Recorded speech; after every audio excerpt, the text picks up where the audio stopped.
தேவனே வாரும், ஜீவ பாதையிலே நடத்தும். ஜீவ தண்ணீர் ஊறும் ஊற்றிலே ஜீவன் பெற என்னை நடத்தும்.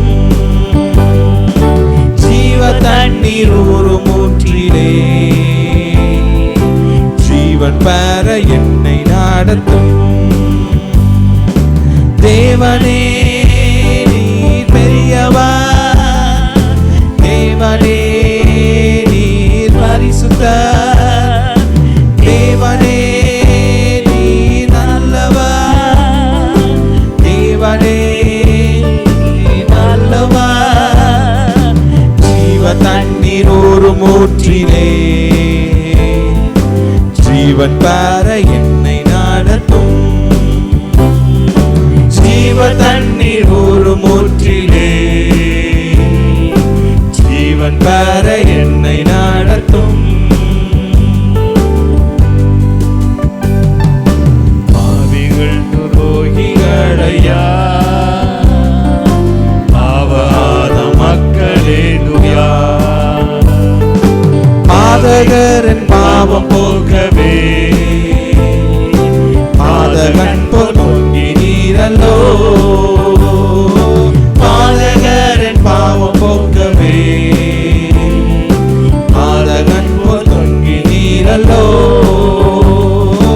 தேவனே நீர் பெரியவர், தேவனே நீர் பரிசுத்தர், தேவனே நீர் நல்லவர், தேவனே நீர் வல்லவர். பாதகரின் பாவம் போக்கவே பாதகன் போல் தொங்கி நீரல்லோ, பாதகரின் பாவம் போக்கவே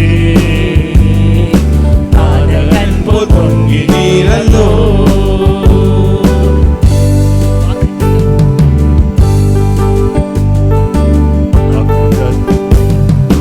வாக்குத்தத்தம் செய்த கர்த்தரே, வாக்கு மாறா உண்மை நாதரே,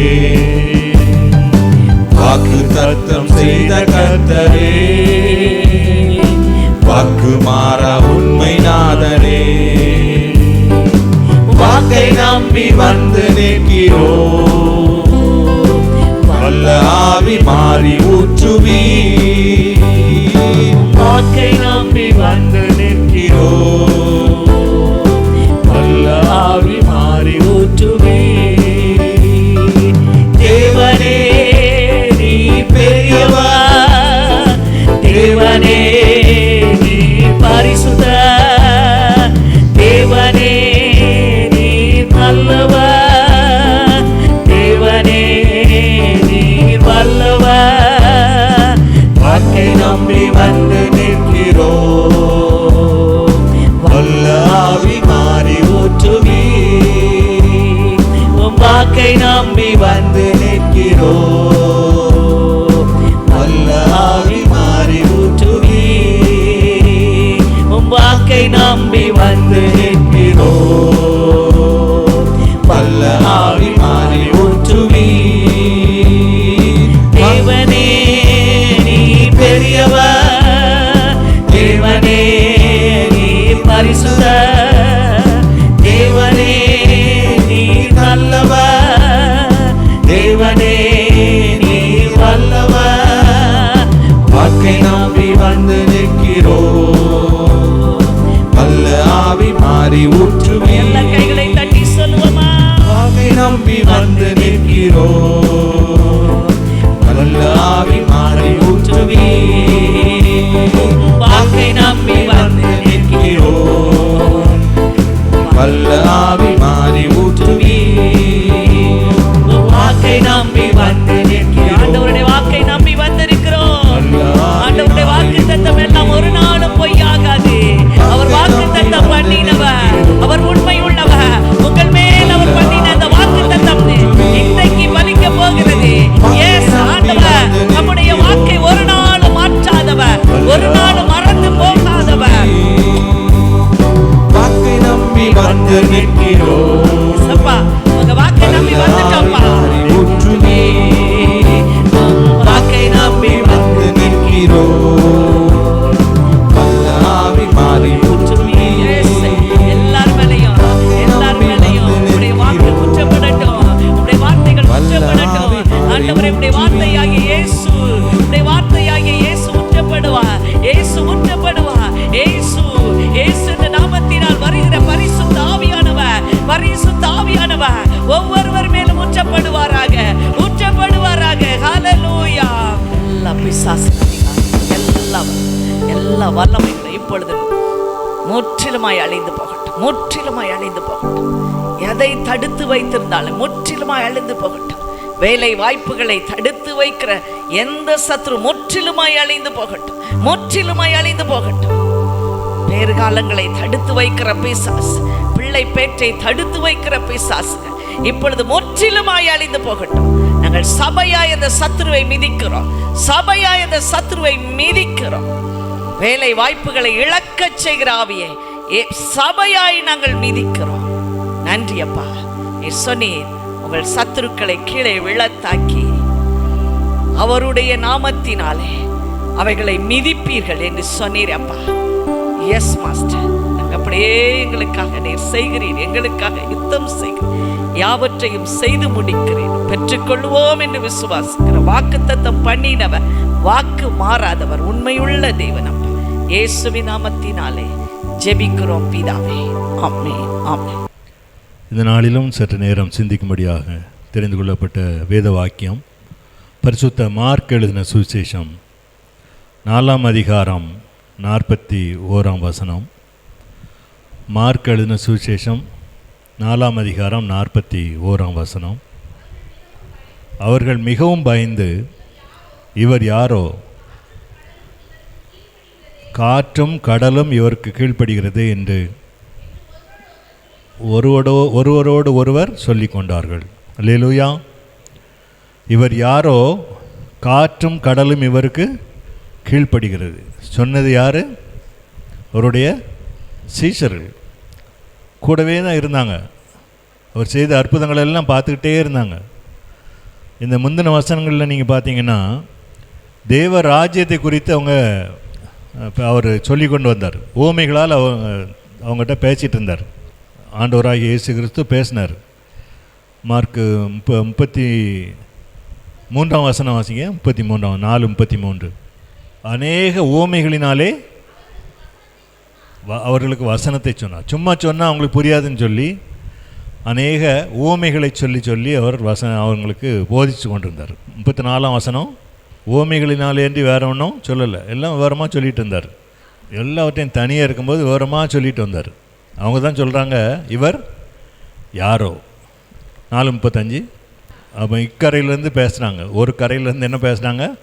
அநேக காரியங்களை குறித்து அவர்களுக்கு கற்றுக் கொடுத்தார். ஓமைகளினாலே அன்றி வேறு ஒன்றும் சொல்லலை. ஏன்னா அவங்களுக்கு புரியாதுன்னு சொல்லி ஓமைகளை சொல்லி அவங்களுக்கு தேவ ராஜ்யத்தை குறித்து அவர்களோடு சம்பாதித்து கொண்டிருந்தார். சாயந்தரம் ஆனோன்னு என்ன சொன்னார்? அக்கறைக்கு போவோம் வாருங்கள் அப்படின்னு சொல்லி எல்லாத்தையும் ஒரு போட்டில் நினைஞ்சார், கூட்டிகிட்டு போனார். 47ஆம் வசனம் பாருங்கள். பலத்த காற்று உண்டாகி படவு நிரம்பத்தக்கதாக அலைகள் அதன் மேல் மோதிற்று. இந்த அனுபவம் அநேக சீஷர்கள், நிறைய பேர் மீன் பிடிக்கிறவங்க, அவங்களுக்கு இது புதுசாக இருக்குமா? மீன் பிடிக்கிறதுக்கு இருட்டில் போகிறவங்களுக்கு திடீர்னு காற்றடிச்சு அலைகள் கொந்தளிக்கலாம் புதிய காரியமாக இப்போ ஏற்கனவே அனுபவம் இருக்குமா இருக்காதா? நல்ல அனுபவம் இருக்கும். ஆனால் அவங்கெல்லாம் என்ன செஞ்சாங்க? பயந்து போனாங்க. இயேசு என்ன பண்ணிகிட்டு இருந்தார்? 4:38 பார்த்தீங்கன்னா கப்பலின் பின்னணியத்தில் அயர்ந்த நித்திரையாத்தின் தலையணை வச்சு படுத்திருந்தாராம். நல்லா தூங்கிட்டு இருந்தார்.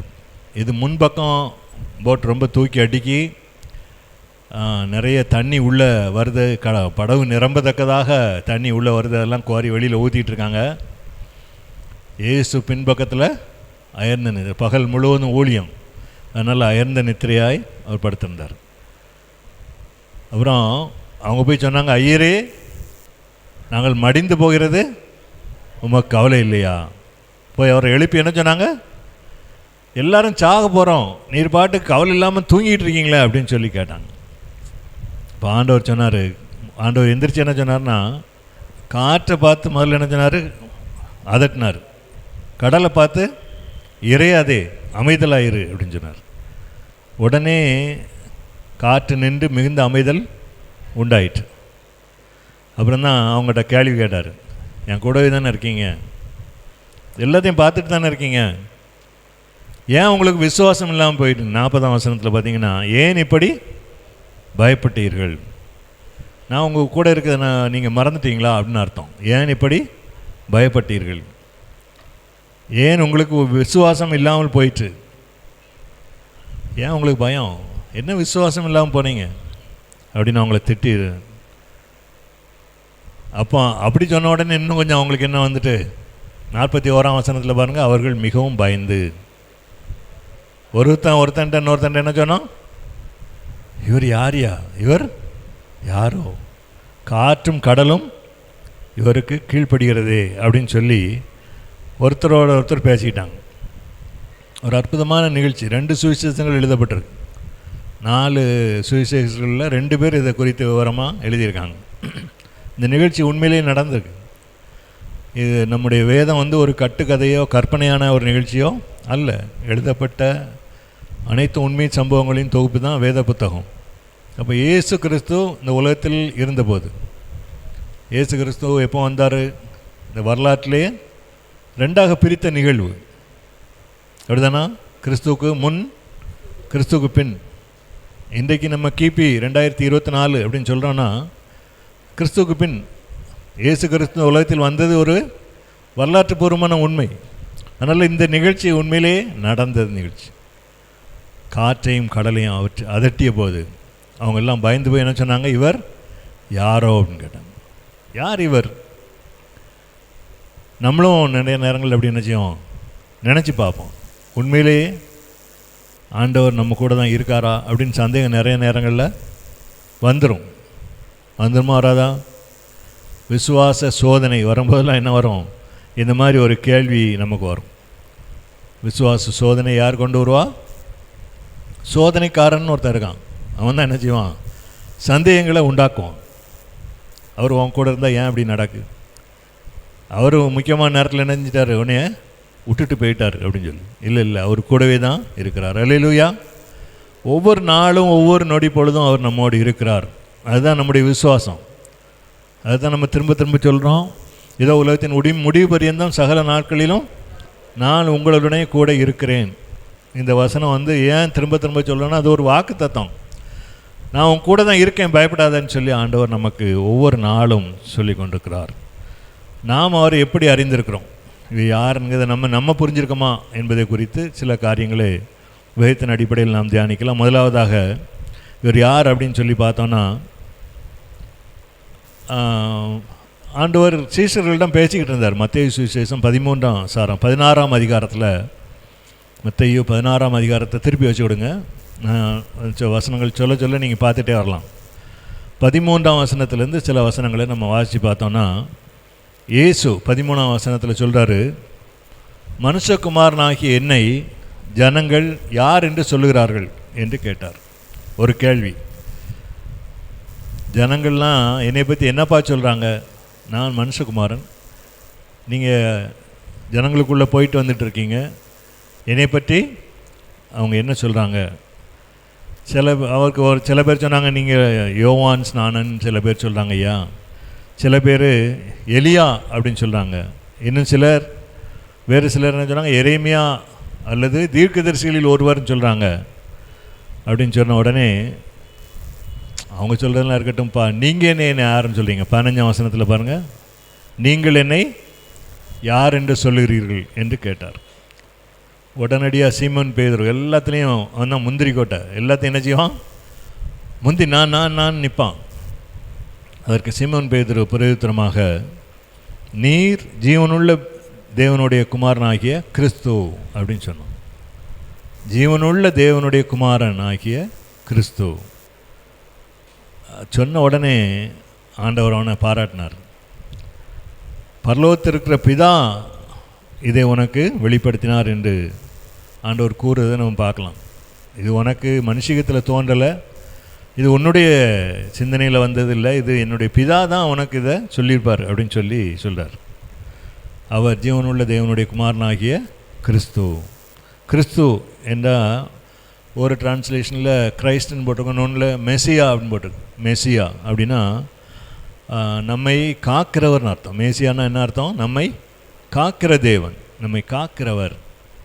அப்போ நீர் ஜீவனுள்ள தேவனுடைய குமாரனாகிய கிறிஸ்து அப்படின்னு சொன்னால், பிதாவாகிய தேவன் எல்லா மனுஷரையும் காப்பாற்றும்படியாக உம்மை இந்த உலகத்தில் அனுப்பியிருக்கிறார் கிறிஸ்துவாக அப்படின்னு சொல்லி பேதுரு சொன்னோம். அவர் ஆண்டவராகிய இயேசு கிறிஸ்து, அவர் நம்முடைய பாதுகாவலர், நம்மை அவர் காக்கிற தேவன்.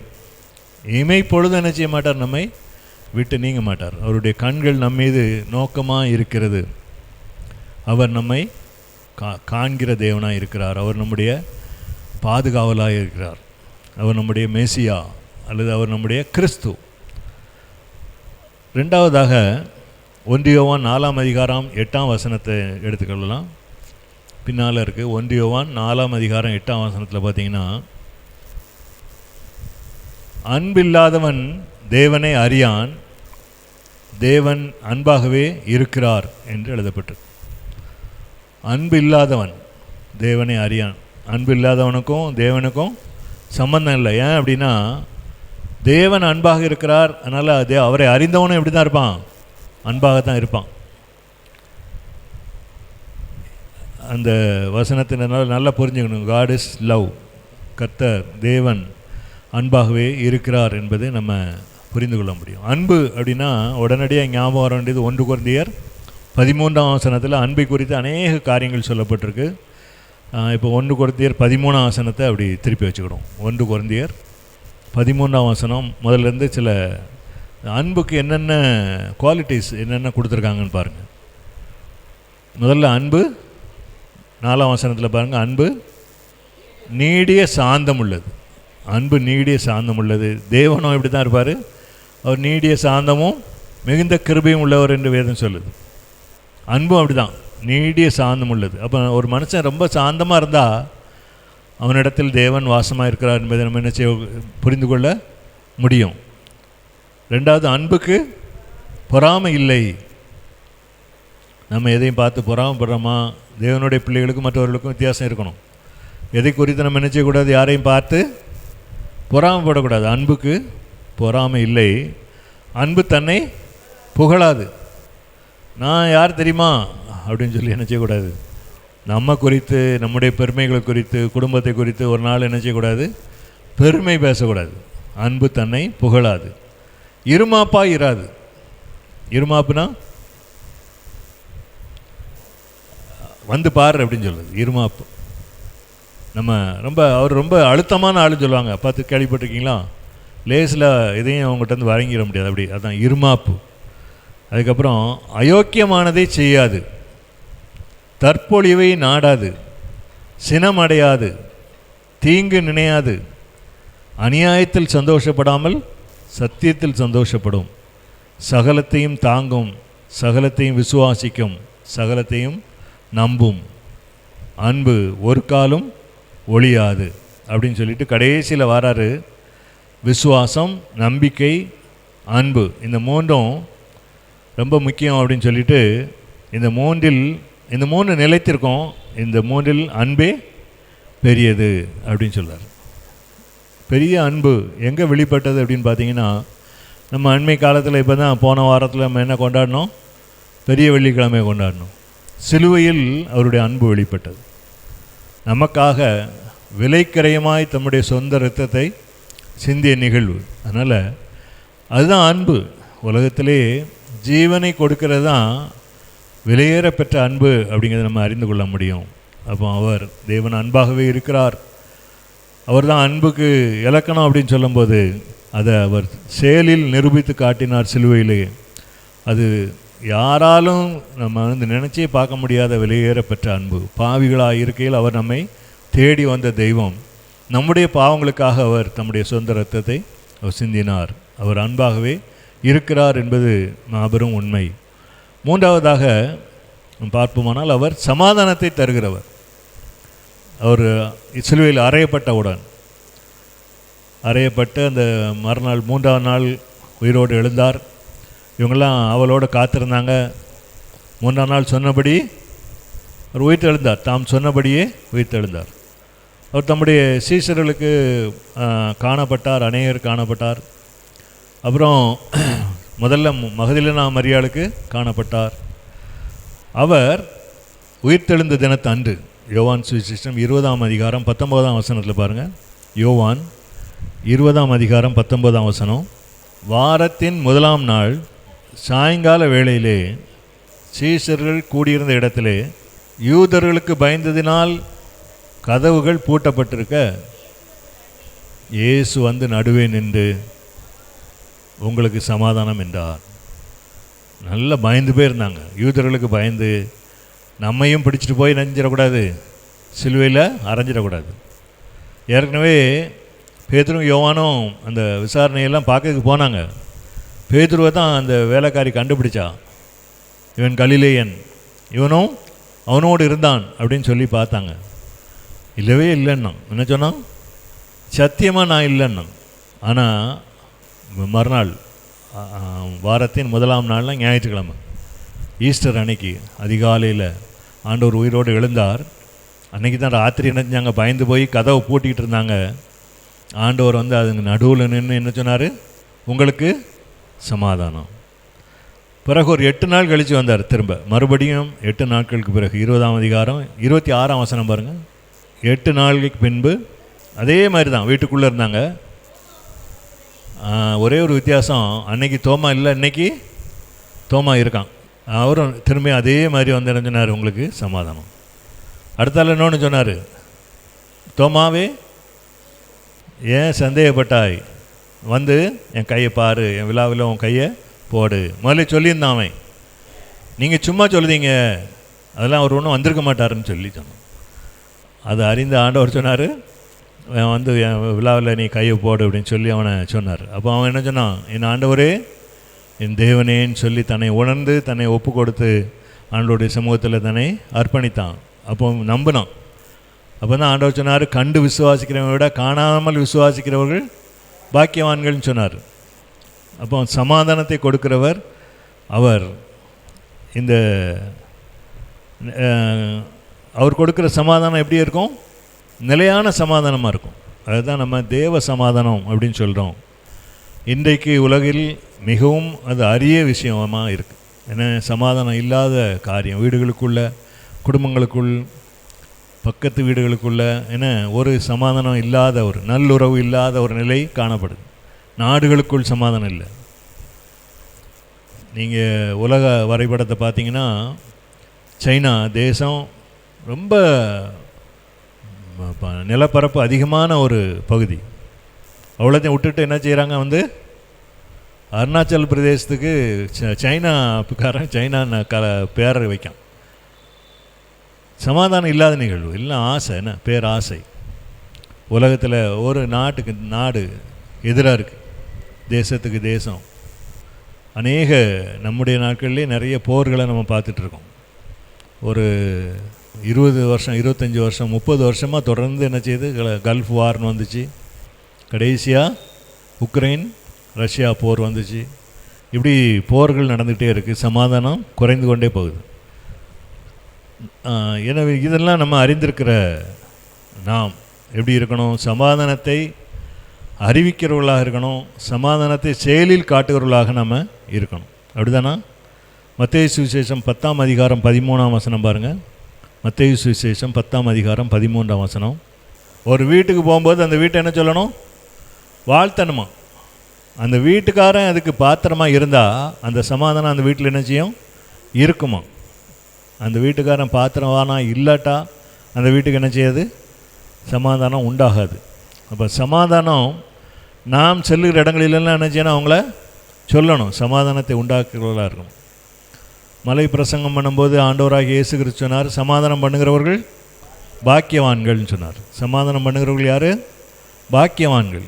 அவர்கள் தேவனை தரிசிப்பார்கள்னு சொல்லப்பட்டிருக்கு. மத்தேயு 5ஆம் அதிகாரம் 9ஆம் வசனத்தில் பார்க்கலாம். மத்தேயு 5:9 போட்டிருக்கு. சமாதானம் பண்ணுகிறவர்கள் பாக்கியவான்கள், தேவனுடைய புத்திரர் எனப்படுவார்கள். புத்திரர்னு என்ன அர்த்தம்? பிள்ளைகள்னு அர்த்தம். நாம் அவருடைய பிள்ளைகள். அப்போ நாம் அந்த சமாதானம் நம்மகிட்ட என்ன செய்யணும்? இருக்கணும். நம்ம போகிற இடங்களிலெல்லாம் சமாதானத்தை கூறுகிறவர்களாக, அறிவிக்கிறவர்களாக, நிலைநாட்டுபவர்களாக என்ன செய்யணும்? இருக்கணும். ஒரு வீட்டுக்கு போகும்போது அந்த வீட்டை என்ன சொல்லணும்? இந்த வீட்டுக்கு சமாதானம் உண்டாகட்டும் அப்படின்னு சொல்லி வாழ்த்தணும். சமாதானம் சொல்லணும். வீட்டில் என்ன இல்லை? சமாதானம் இல்லை. அதான் ஆண்டவர் சொன்னார், ஒரு வீட்டுக்கு போகும்போது அதை வாழ்த்துங்கள்னு சொன்னார். இந்த வீட்டுக்காரன் அதுக்கு பாத்திரமாக இருந்தால் நீங்கள் சொல்கிற அந்த சமாதானம் அங்கே இருக்கும், இல்லைன்னா இருக்காதுங்கார். அதை தீர்மானிக்கிறவர் கர்த்தர். நம்ம சொல்ல வேண்டியது என்னது? நாங்கள் இயேசுவின் நாமத்தில் உங்களை ஆசீர்வதிக்கிறோம் அப்படின்னு சொல்லணும். சமாதானத்தை நாங்கள் கொண்டு வந்திருக்கோம் அப்படின்னு சொல்லணும். அடுத்ததாக ஆண்டவராகிய இயேசு கிறிஸ்து யார் அப்படின்னு யோசித்தோம்னா, அவர் சுகம் தருகிறவர். மார்க்கு சுவிசேஷத்தில் பார்க்குறோம். மார்க்கு 6ஆம் அதிகாரம் 56ஆம் வசனம். நிறைய பேர் அவர் இயேசு போகிறார்னு சொல்கிற வழியில் உட்காந்துன்னு சொன்னாங்க, அந்த வஸ்திரத்தின் ஓரத்தையாவது தொடர்றதுக்கு எங்களுக்கு அனுமதி கொடுங்க அப்படின்னு சொல்லி நிறைய பேர் காத்திருந்தாங்களாம். 56 தொட்ட யாவரும் சொஸ்தமானார்கள். வஸ்திரத்தின் ஓரத்தையாகிலும் தொட்டவர்கள் எல்லாரும் என்னானாங்களாம்? சொஸ்தமானாங்க. எல்லாம் அந்த வஸ்திரத்தில் அவ்வளோ பவர் இருந்துச்சு. அதை சீஷர்களெல்லாம் ஒரு முறை கண்டாங்க. அந்த லூக்கா 8ஆம் அதிகாரத்தில் நம்ம பார்க்குறோம், ஒரு சம்பவம் நம்ம எழுதப்பட்டிருக்கு. பெரும்பாடு உள்ள ஸ்திரீ அப்படின்னு சொல்லி. பெரும்பாடு உள்ள ஸ்திரீனா ரொம்ப பெரும்பாடு, ரொம்ப கஷ்டம். அப்படியா? Having an issue of blood. அந்த அம்மாவுக்கு ஒரு இரத்தத்தில் ஒரு நோய் இருந்துச்சு. அவங்க அதை வாசித்து பார்த்தீங்கன்னா 43ஆம் வசனம் வாசிங்க. தன் ஆஸ்திகளை எல்லாம் வைத்தியர்களுக்கு செலவழித்தும் ஒருவனாலும் சொஸ்தமாக்கப்படாத ஒரு ஸ்திரீ. அவளும் இதே தான். இதை கேள்விப்பட்டிருந்தா. வஸ்திரத்தையும் ஓரத்தையாயிலும் தொடணுன்ட்டு சொல்லி தொட்டவங்கெல்லாம் சோமானாங்கன்னு சொல்லி கேள்விப்பட்டு அவன் என்ன செஞ்சா? வஸ்திரத்தை தொட்ட உடனே சுகமாயிட்டு. உடனே ஆண்டவர் நின்று கேட்டார், என்னை தொட்டது யார்? உடனே பேதுரு சொன்னான், இது என்ன எவ்வளோ பேரும் நெருக்கிட்டு நிற்காங்க, இது என்ன கேள்வி அப்படின்னு சொல்லி நினைஞ்சாமல் சாதாரணமாக கேட்டான். எல்லாத்துலேயும் பேதுரு தான் முந்தி ஆண்டவர்கிட்ட பேசுறது, கேள்வி கேட்கறதுலாம் அவன் தான் கேட்பான். என்னை தொட்டது யாருன்னு கேட்கிங்களே அப்படின்னு சொல்லி. இல்லை என்னிலேருந்து வல்லமை புறப்பட்டது. உடனே அந்த ஸ்திரீ மறைவாக இருக்க முடியாதுன்னு சொல்லி வெளியரங்கமாக வந்துன்னு சொன்னால், நான் தான் அப்படின்னு சொல்லி தன்னை வெளிப்படுத்துகிறத நம்ம பார்க்கலாம். இந்த நிகழ்ச்சி மத்தேயு சுவிசேஷத்துலையும் இருக்குது, மார்க்லேயும் இருக்குது. 2 சுவிசேஷத்துலேயும் எழுதப்பட்டிருக்கிறது. இந்த பெண் உடனடியாக நினைஞ்சா சொஸ்தமானாள். முதல்ல நினச்சா மார்க் 5:27 வஸ்திரங்களை ஆகிலும் தொட்டால் நான் சொஸ்தமாவேன். முதல்ல என்ன வரணும்? விசுவாசம் வேணும். நான் தொட்டால் எனக்கு சோம் ஆகும்னு சொல்லி விசுவாசிக்கணும். ஆஸ்பத்திரி ஊழியத்தில் நாங்கள் ட்ராக்ஸ் கொடுப்போம், பிஸ்கட் கொடுப்போம், என்ன ஜெபம் பண்ணி கொண்டு போயிருப்போம் அதை கொடுப்போம். கொடுத்துட்டு சொல்லுவோம், மத்தேயு 8ஆம் அதிகாரம் 9ஆம் அதிகாரத்தை வாசிங்கன்னு சொல்லி சின்ன மத்தேயு சுவிசேஷ பங்கு சின்ன புக்லெட் இருக்கும், அதை கொடுப்போம். அல்லது புதிய ஏற்பாடுகள் கொடுத்து அதை வாசிக்க சொல்லுவோம். இதில் நிறைய அற்புதங்களை பற்றி எழுதப்பட்டிருக்கு. உடனே அவங்க என்னன்னு கேட்பாங்க. அப்போ நாங்கள் வாசித்து சொல்லுவோம். அதுக்கப்புறம் உங்களுக்கு பிரார்த்தனை பண்ணட்டுமா அப்படின்னு கேட்கணும். உடனே அவங்க என்ன சொல்லுவாங்க? பண்ணுங்க அப்படின்னு சொல்லுவாங்க. அவங்க கஷ்டம் அங்கே இருக்க கஷ்டம் அங்கே இருக்கவங்களுக்கு தான் தெரியும். ரொம்ப கஷ்டம். ஆஸ்பத்திரியில் நிறைய பேருக்கு கூட யார் இருக்கா அப்படின்னு கேட்டால் ஆளே இருக்காது. என்ன உங்களுக்கு பிள்ளைகள் இருக்கா இல்லையா? இருக்குயா. எல்லாம் 4 நாள் இருந்து பார்த்தாங்க, அதுக்கப்புறம் விட்டுட்டு போயிட்டாங்க. ரத்தம் வேணும்னே போயிட்டாங்க அப்படி சொல்லுவார். 50 ரூபா கொடுத்துட்டு போனாங்க, அவ்வளோதான். அது 2 நாளில் காலி ஆகிட்டு காசு கூட இல்லை அப்படின்னு சொல்லுவாங்க. அழுவாங்க. ரொம்ப பாவமாக இருக்கும். நம்ம அவங்களுக்கு இறக்கப்பட்டு என்ன செய்யணும்? நிறைய காசு கொடுக்கணுமா? காசு கொடுத்தா என்ன ஆயிரும்? அவங்கள சோம்பேறி ஆக்கிரும். அவங்களுக்கு வெளியேற பெற்ற ரட்சிப்பை குறித்து சொல்லுவோம், ஆண்டவரை குறித்து சொல்லுவோம். அவர் தொட்டார்னா உடனே சோமாயிரும். விசுவாசிக்கிங்களா, நம்புதீங்களான்னு கேட்போம். அப்போ இந்த பெண் சொன்னால் பார்த்தீங்களா, அவருடைய வஸ்திரத்தின் ஓரத்தை ஆகிலும் தொட்டால் நான் சொஸ்தமாவேன். அப்படின்னு சொல்லிட்டு தொட்டு பார்த்தா. உடனே என்ன ஆகிட்டு அது நல்லா சுகமாயிட்டு. இந்த நிகழ்ச்சியில் நம்ம அதை புரிந்து கொள்ளலாம். இதை நாங்கள் சொல்லுவோம், ஆண்டவர் வந்து உங்களை தொட்டால் நீங்கள் உடனே உங்களுக்கு சுகம் உண்டாயிரும். அதேமாரி ஆண்டவர் உங்களை தொட்டாலும் சுகம் உண்டாகும். நீங்கள் கண்ணை மூடிக்கோங்க, ஆண்டவர் உங்களை இப்போ தொடுவாருன்னு சொல்லி அவங்களுக்கு என்ன பூசி என்ன செய்வோம், ஜெபம் பண்ணுவோம். உண்மையாக ரொம்ப உருக்கமாக யாரெல்லாம் அதை அப்படியே விசுவாசிக்காங்களோ அவங்களுக்கெல்லாம் என்ன ஆயிரும், உடனே என்ன நோயாக இருந்தாலும் சுகமாயிரும். ரொம்ப ஆச்சரியமாக இருக்கும். மறுவாரம் போகும்போது நல்லா ஆரோக்கியமாக இருப்பாங்க அல்லது டிஸ்சார்ஜ் ஆகிருப்பாங்க. அதே மாதிரி தான் இந்த பெண் உடனடியாக இணைஞ்சா சுகமானா. மத்தேயு 4ஆம் அதிகாரம் 23ஆம் வசனத்தில் வாசிக்கலாம்.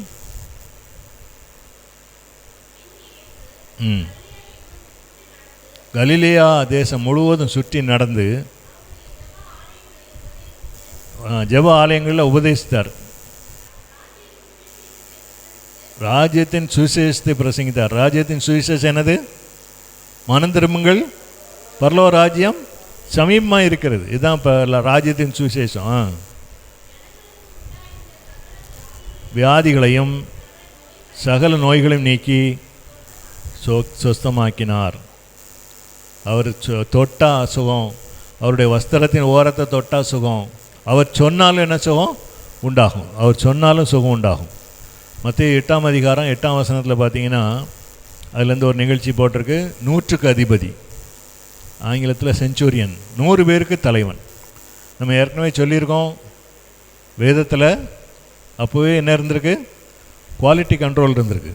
10 பேருக்கு தலைவன், 100 பேருக்கு தலைவன், அப்படி இருந்திருக்காங்க. இந்த 100 பேருக்கு அதிபதியாகிய ஒரு மனுஷன் வந்து ஆண்டவர்கிட்ட சொன்னான், என் மகா ரொம்ப சோம்லாமா இருக்கான்னு சொன்னானா, என்னுடைய வேலைக்காரன் வியாதிப்பட்டிருக்கான்னு சொன்னான். ஒரு 100க்கு அதிபதிக்கு யார் மேலே ரொம்ப கரிசனை இருந்திருக்கு? தன்னுடைய வேலைக்காரன் மேலே ரொம்ப கரிசனை. வந்து என்ன சொன்னால், எங்கள் வீட்டுக்கு நீங்கள் வர்றதுக்கு நான் பாத்திரவான் அல்ல, நீங்கள் ஒரே ஒரு வார்த்தை மாத்திரம் சொன்னால் போதும், அவன் என்ன செய்வான், சுகம் பெறுவான். அதுக்கப்புறம் அவன் சொல்கிறான், என்கிட்ட 100 பேர் வேலைக்காரங்க இருக்காங்க, உங்களை என்ன சொன்ன, நான் போனால் போவான், நான் வான்னா வருவான், இதை செய்யினா செய்வான். ஆனாலும் நீங்கள் எங்கள் வீட்டுக்கு என்ன செய்யக்கூடாது, வருவதற்கு நான் தகுதியானவன் அல்ல. அதனால் நீங்கள் ஒரு வார்த்தை மாத்திரம் சொல்லுங்கள், நீங்கள் சொன்னீங்கன்னா போதும், அவன் சோமாயிருவான் அப்படின்னு சொல்லி கேட்கான். உடனே ஆண்டவர் அந்த 8ஆம் அதிகாரம் 13ஆம் வசனத்தை பாருங்கள், வாசிங்க. மத்தேயு 8:13. நீ போகலாம், நீ விசுவாசித்தபடியே உனக்கு ஆக கடவுது. அவ்வளோதான். அந்த நாளிகையிலே அவன் வேலைக்காரன் சுஸ்தமானான். ஆண்டவர் எப்போ சொன்னாரோ அந்த சொன்ன வேளையிலே அந்த வேலைக்காரன் என்ன ஆகிட்டான், சோமாயிட்டான். ஆண்டவர் ஒரு வார்த்தை சொன்னால் போதும், விசுவாசத்தின்படி என்ன செய்யும், ஆகும். இப்போ நிறைய கண் தெரியாதவர்களுக்கு ஆண்டவர் சுகத்தை கொடுத்தாரு, காது கேட்காதவங்களுக்கு சுகத்தை கொடுத்தாரு. அவங்கள்ட்டலாம் என்ன கேட்டார், நான் உனக்கு என்ன செய்ய வேண்டும் என்று இருக்கிறாய், உனக்கு என்ன வேணும், நீ எதை எதிர்பார்த்து வந்திருக்க அப்படின்னு சொல்லி எல்லாருமே ஒரு வார்த்தையில் என்ன சொன்னாங்க, ஆண்டவரே நான் பார்வையடைய வேண்டும் அப்படின்னு சொன்னாங்க, காது கேட்கணும்னு சொன்னாங்க. அதே மாதிரி குஷ்டரோகி வந்து என்ன செஞ்சான், உமக்கு சித்தமானால் என்னை சுத்தமாக்க உம்மால் ஆகும் அப்படின்னு சொன்னான். எனக்கு சித்தம் உண்டு, சுத்தமாகுன்னு சொன்னார். இந்த வார்த்தைகள் உடனடியாக பரிபூர்ண சுகத்தை கொடுத்தது. அவர் வார்த்தையிலே சுகமாக்குற கர்த்தர். அவருடைய வஸ்திரத்தின் ஓரத்தை தொட்டாலும் சுகம் உண்டாகும். இன்னொரு வார்த்தை, ரொம்ப ஆச்சரியமான ஒரு வார்த்தை இருக்குது. யோவான் சுவிசேஷம் 11ஆம் அதிகாரம் 43ஆம் வசனத்தில் பார்த்தீங்கன்னா, லாசரு அவர் மிகவும் நேசித்த ஒரு அன்பான குடும்பம், ஒரே சகோதரன் தான், அவன் பேர் லாசரு. அவன் மரித்து போனான். அவனுடைய சகோதரிகள் ஆண்டவருக்கு தகவல் சொன்னாங்க. இப்போ அங்கே வந்தாச்சு, ஆண்டவர் அங்கே வந்துட்டார். 11:43 வாசிங்க. ஆண்டவர் அங்கே போய் என்ன சொன்னார், லாசருவே வெளியே வா என்று சொன்னார். உரத்த சத்தமாய் கூப்பிட்டார். கல்லறைக்குள்ளே அங்கே வச்சு எத்தனை நாள் ஆகிட்டு, 4 நாள் ஆகிட்டு. யூதர்களுடைய அவங்க நம்பிக்கையின்படி 4 நாளில் அந்த ஆத்மா என்ன செய்யும், பரலோகத்துக்கு போயிடும். அந்த அம்மா சொல்லிச்சு கல்லறையை புரட்டி தள்ளுங்கள்னு சொன்ன உடனே ஐயோ 4 நாள் ஆகிட்டே நாருமே அப்படின்னு சொன்னாங்க. ஆனால் ஆண்டவர் என்ன சொன்னார்? லாசருவே வெளியே வா. அப்பொழுது 44ஆம் வசனத்தில் பாருங்கள், மரித்தவன் வெளியே வந்தான். அவருடைய ஒரு வார்த்தை ஜீவனை கொடுக்கும், உயிரை கொடுக்கும். ஒரு வார்த்தை அவர் சொன்னால் போதும், எல்லா காரியங்களும். உன் வேதனை நீங்கள் சுகமாக இரு அப்படின்னு சொன்னால் உடனே சுகம் உண்டாகும். எனக்கு சித்தம் உண்டு சுத்தமாக அப்படின்னு சொன்னால் உடனே என்ன செய்யும்? சுத்தமாக. அந்த நூற்றுக்கு அதிபதி சொன்னபோது அந்த நாளிகையிலே சரி நீ போ, உன் விசுவாசம் உன்னை ரட்சித்தது அப்படின்னு சொன்னார். அவ்வளோதான், உடனே அந்த வேலைக்காரன் சுகமாயிட்டான். இதுதான் அப்போஸ்தலர் நடபடிகளில் பேதுரு, யோவான், பவுல் இவங்கெல்லாம் போய் பிரசங்கம் பண்ணுறாங்க. அப்போ பேதுரு புறஜாதிகளுக்கு சுவிசேஷம் சொல்கிறதுல அவனுக்கு ரொம்ப உடன்பாடு இல்லை. இயேசு கிறிஸ்து யாருடைய கடவுள்? யூதர்களின் கடவுள். யூதர்களை ரட்சிக்க தான் மேசியாவாக அவர் வந்தார் அப்படிங்கிறது தான் அவங்களுடைய இது. அவங்க எதிர்பார்த்துருந்தாங்க, அங்கே எதிர்பார்த்த மேசியா வந்துட்டார். புறஜாதிகளுக்கு அவர் தேவன் அல்ல அப்படின்னு தான் அவங்க நினச்சிட்டு இருந்தாங்க. ஆனால் ஆண்டவர் அவனை சொன்னார், இல்லை நான் உன்னை புறஜாதிகளுக்கு அனுப்புவேன்னு சொல்லி கொர்நேலியு என்ற ஒரு நூற்றுக்கு அதிபதி இருந்தான். அவனுடைய வீட்டில் எல்லாத்தையும் ஆயத்தம் பண்ணி சீமோன் ஒருத்தன் வருவான், அவன் உங்களுக்கு எல்லாவற்றையும் குறித்து சொல்லுவான்னு சொல்லி தரிசனங்கள் மூலமாக 2 பேர்ட்டையும் பேசியாச்சு. இப்போ 10ஆம் அதிகாரம், அப்போஸ்தலர் நடபடிகள் 10ஆம் அதிகாரம் 38ஆம் வசனத்துக்கு வாங்க. அப்போ கொர்நேலியின் வீட்டில் புறஜாதிகளுக்கு முதலாக சுவிசேஷம் அறிவித்த போது கர்த்தராகிய இயேசு கிறிஸ்துவை குறித்து பேதுரு ஒரு சாட்சி கொடுக்கான். நசரேயனாகிய இயேசுவை வாசிங்க திரும்ப. தேவன் பரிசுத்த ஆவியினாலும் வல்லமையினாலும்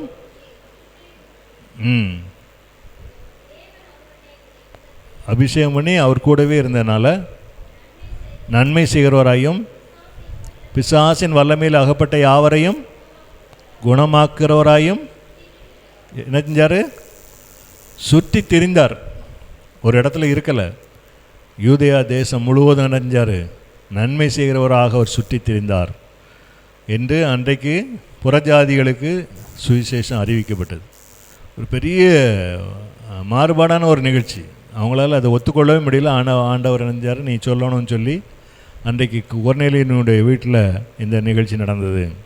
அவர் நன்மை செய்கிறவராக சுற்றி திரிந்த தேவன்.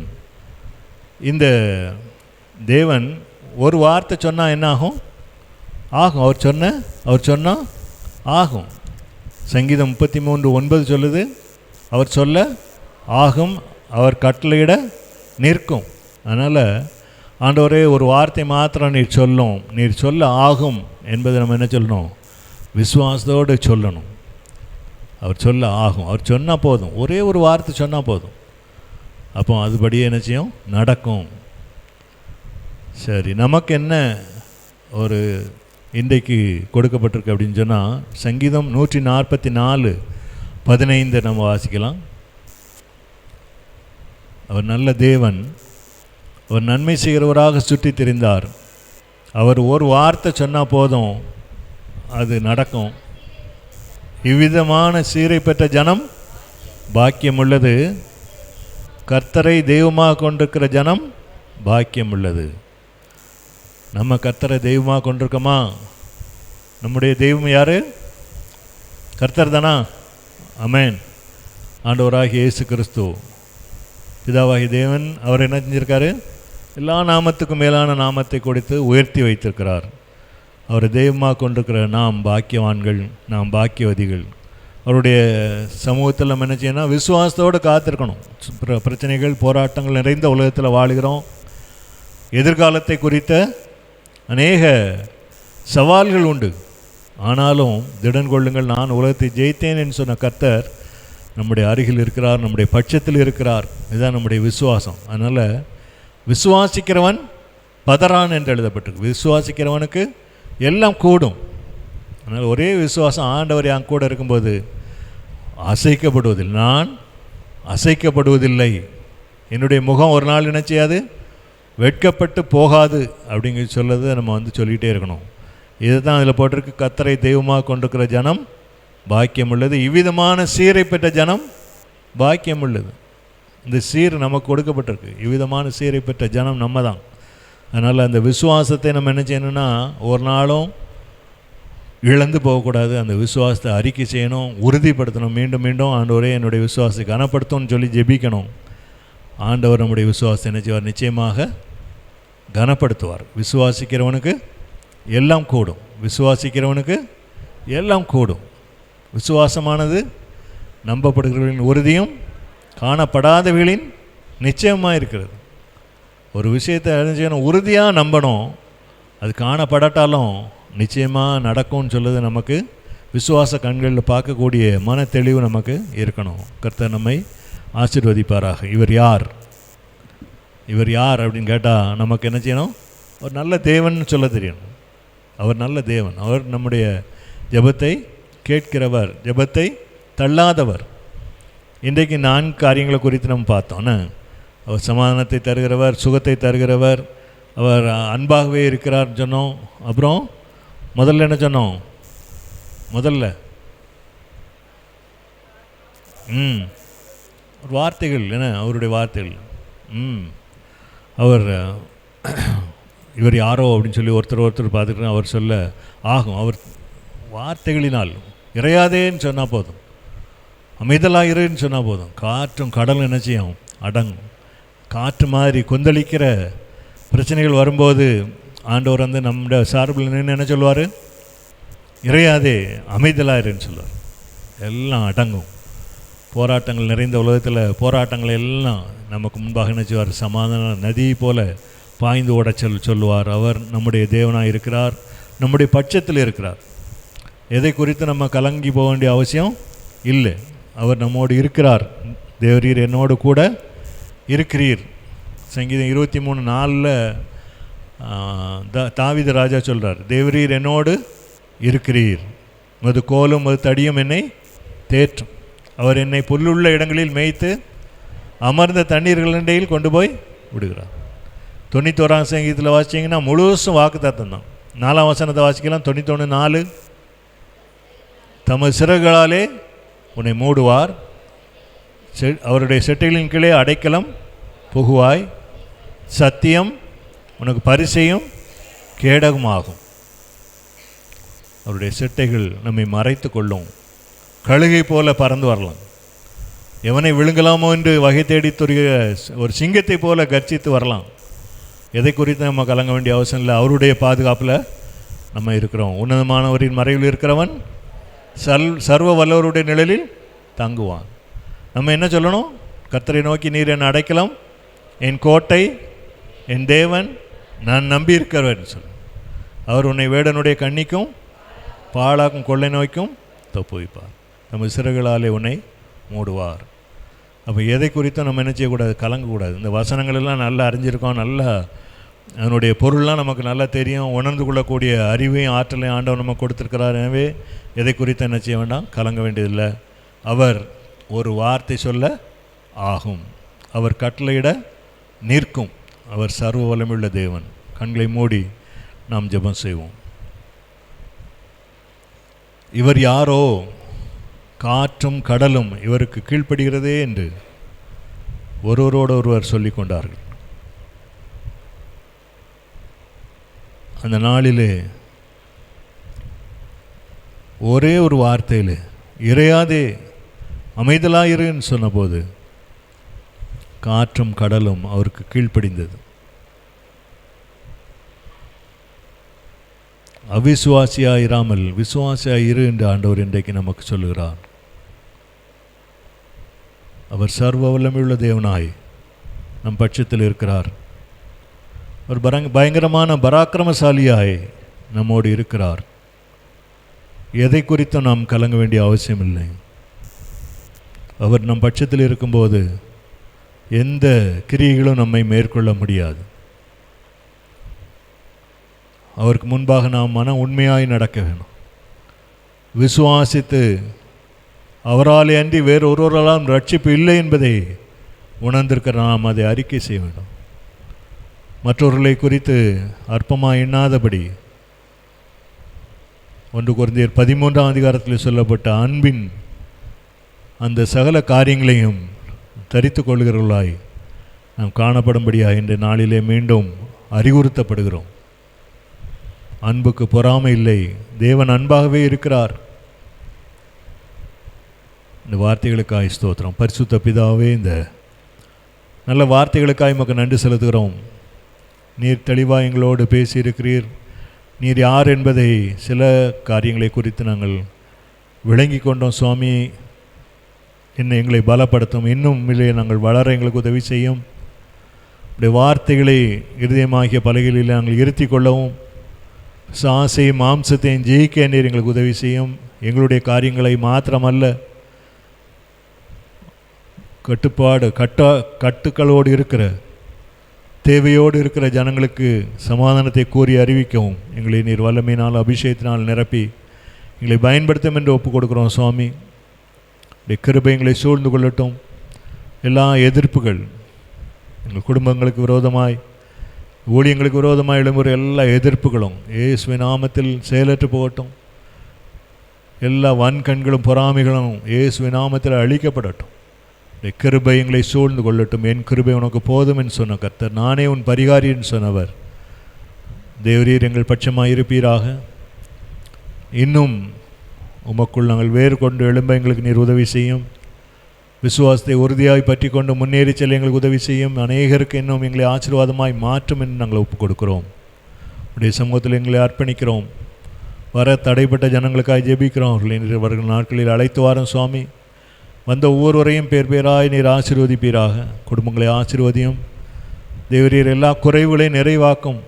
தேவைகள் சந்திக்கப்படட்டும். சுவாமி, நாங்கள் என்னென்ன காரியங்களுக்காக ஜெபிக்கிறோமோ அந்த காரியங்களுக்கு நம்மிடத்திலிருந்து பதில்கள் ஆம் என்று வரட்டும். சுவாமி, ஆம் என்றும் ஆமேன் என்றும் நாங்கள் பெற்றுக்கொண்டோம் என்று விசுவாசத்தோடு நாங்கள் ஜெபிக்கவும், உரிய பலன்களை உரிய காலங்களிலே பெற்றுக்கொள்ளவும், சாட்சிகளாய் நிற்கவும் நீர் எங்களுக்கு கிருபை செய்வீராக.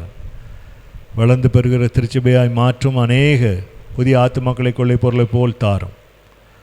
ஊழியங்களுக்கு விரோதமாய் செயல்படுகிற எல்லா சத்துரு வல்லமைகளை அழித்து போடும். உடைய நாமத்தை மகிமைப்படுத்த எங்களுக்கு உதவி செய்யும். கர்த்தர் எங்களோடு இருக்கிறார். யாக்கோபின் தேவன் எங்களுக்கு உயர்ந்த அடைக்கலமானவர் நாங்கள் சொல்லத்தக்கதாக சாட்சிகளாய் மாற்றும் ஆசீர்வதியும். சுவாமி, ஊழியங்களுக்கு என்று தாராளமை கொடுக்கிற ஜனங்களை ஆசீர்வதியும். தேவரீர் கலந்து கொள்கிற யாவரையும் ஆசீர்வதியும். சுவாமி, இன்னும் தூர இடங்களிலும் தூர தேசங்களிலும் எங்களுடைய பிள்ளைகள் அநேகர் இருக்கிறாங்களப்பா. அவங்களை எல்லாம் நீர் இந்த நேரத்தில் நினைவு கூறும். எங்களுக்காக ஜெபித்துக் கொள்ளுங்க கேட்டுக்கொண்ட ஒவ்வொரு குடும்பத்தாரையும் உடைய சமூகத்திலே நாங்கள் நினைக்கிறோம். ஆசீர்வதியும், சாட்சிகளாய் மாற்றும். உடைய சமூகத்தில் எங்களை அர்ப்பணிக்கிறோம், தாழ்த்துகிறோம், வெறுமையாக்குகிறோம். எங்களிடத்திலே பெருமைப்படுவதற்கு ஒன்றுமில்லை என்று அறிக்கையிடுகிறோம். சர்வ வல்லமையுள்ள தேவனுடைய கரங்களுக்குள்ளாக எங்களை தாழ்த்தி ஒப்புக் கொடுக்கிறோம். சகல துதி கனம் மகிமையெல்லாம் உமக்கு செலுத்துகிறோம். கர்த்தராகிய இயேசு கிறிஸ்துவின் நாமத்தில் ஜெபிக்கிறோம் எங்கள் ஜீவனுள்ள நல்ல பிதாவே, ஆமேன். என் ஆத்மாவே கர்த்தரை ஸ்தோத்தரி, என் முழு உலகமே அவருடைய பரிசுத்த நாமத்தை ஸ்தோத்தரி. என் ஆத்மாவே கர்த்தரை ஸ்தோத்தரி, கர்த்தர் செய்த சகல போரங்களை மறவாதே. ஆமேன். ஆராதனை